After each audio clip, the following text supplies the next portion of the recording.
Allot subject के timing, जैसे 3-3 घंटे आप तीनों सब्जेक्ट को अलॉट कर दीजिए। अभी थोड़ा ज्यादा टाइम देना पड़ेगा जब तक बहुत बार रिकॉलिंग नहीं हो जाती है।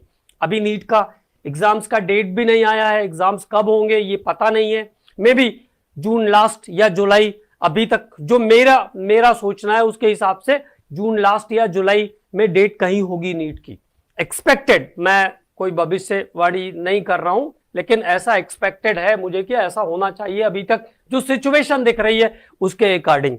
तो पर्याप्त समय है, पर्याप्त समय है, तो उस टाइम को हमको पूरा यूज करना है। और सब्जेक्ट बहुत वास्ट है ना, बहुत वास्ट है, समुद्र की गहराई की तरह है, अनंत है वो, उस पे वो पूरा कभी किसी को नहीं आ सकता है। लेकिन हमारे काम की जो चीजें हैं, नीट सेलेक्ट होने के लिए हमें क्या चीज चाहिए, उस पे हमें काम करना है, उस पे हमें फोकस करना है और उतना काम अच्छे से कर लेना है। यही आपको ध्यान रखना है कि आपको बहुत सारा मटेरियल इकट्ठा नहीं करना है, बहुत सारा कचरा इकट्ठा नहीं करना है। क्या सिलेक्टेड है हर चैप्टर में, मैंने आपको बताया, जैसे बॉन्डिंग में मैंने आपको बताया कि हाइब्रिडाइजेशन से क्वेश्चन आएगा, इसके बाद बॉन्ड ऑर्डर निकालने पे क्वेश्चन आएगा। सॉल्यूशन में आपको पता है कि अगर क्वेश्चन को टफ करेंगे तो क्या करेंगे, वन टफ फैक्टर कनेक्ट कर लेंगे, तो delta TB delta TF osmotic pressure के फॉर्मूले को ध्यान रखना है।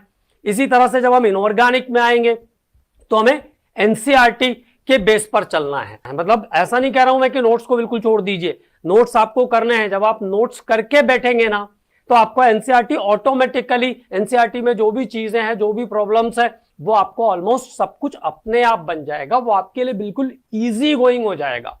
ठीक है।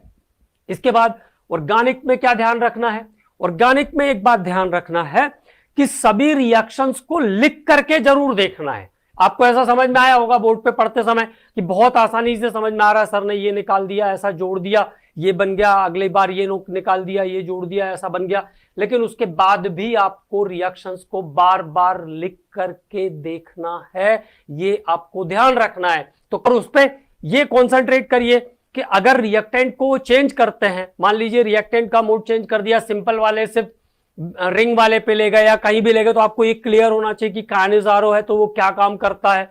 अल्डिहाइड जिसमें अल्फा हाइड्रोजन नहीं है उसको रिड्यूस भी करता है, ऑक्सीडाइज भी करता है।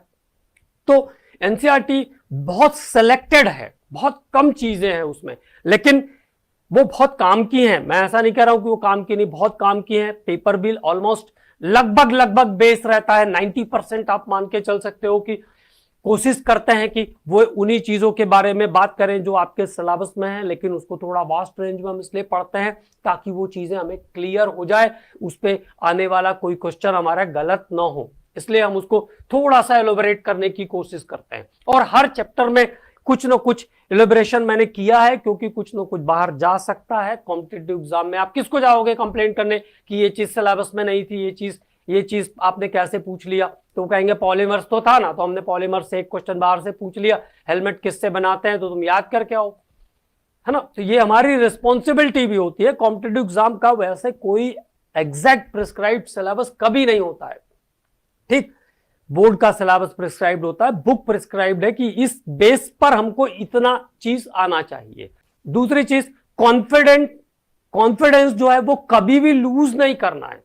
किसी हालत में नहीं सोचना है कि कुछ टफ होता है, कभी होता ही नहीं है, ये सब बातें सुननी ही नहीं है, इस पे कोई ध्यान नहीं देना। आराम से सिलेक्शन होता है, आराम से, बहुत स्मूथली। लेकिन कभी भी आपको ध्यान रखना है कि अपना कॉन्फिडेंस लेवल लॉस नहीं करना है। कई बार जैसे इसी बार क्या हुआ, फिजिक्स में पेपर थोड़ा टफ आया, तो बहुत सारे बच्चे जो बहुत अच्छा कर सकते थे लेकिन वो डर के मारे नहीं कर पाए। तो ऐसा डर किस काम का जो हमें पीछे कर दे। तो हमको बहादुरी के साथ हर परिस्थिति का सामना करना है। आराम से आप रिकॉलिंग करते रहिए, बहुत समय है, पर्याप्त समय है, आराम से निकलेंगे, कोई दिक्कत नहीं आएगी। मान लीजिए किसी सब्जेक्ट में एक आध दो क्वेश्चन नहीं भी बनता है तो कौन सा बहुत बड़ा दिक्कत है, 720 आउट ऑफ 720 कट ऑफ नहीं जाएगा, 550 560 तक इस बार भी कॉलेज मिल गए हैं, गवर्नमेंट कॉलेज, है ना। तो आराम से कॉलेज मिलता है 560 570 पर, बहुत टेंशन नहीं लेना है, बहुत प्लीजेंटली, बहुत खुशी खुशी पढ़ाई करना। मैंने हमेशा कहा है कि हम लोग ये काम किस लिए कर रहे हैं, पढ़ाई किस लिए कर रहे हैं, ताकि लाइफ अच्छी हो, खुशहाल हो। इसलिए थोड़ी कर रहे हैं कि लाइफ टेंशन, पूरी टेंशन से भरने, पहले ही बीमार हो जाए पहले ही हम डिप्रेशन में चले जाएं ताकि जो हमारा टारगेट है वो भी छूट जाए। तो ऐसा कोई काम नहीं करना है, बहुत प्लीजेंटली, बहुत खुशी के साथ, बहुत अच्छे से पढ़ना है। जितने बार सिलेबस को आप रिकॉल करेंगे आपकी एक्यूरेसी लेवल उतनी बढ़ेगी, स्पीड उतनी बढ़ जाएगी और आप सभी टारगेट को, जो टारगेट आपने सेट किया है उसको आराम से अचीव कर लेंगे। Okay commandos, thank you.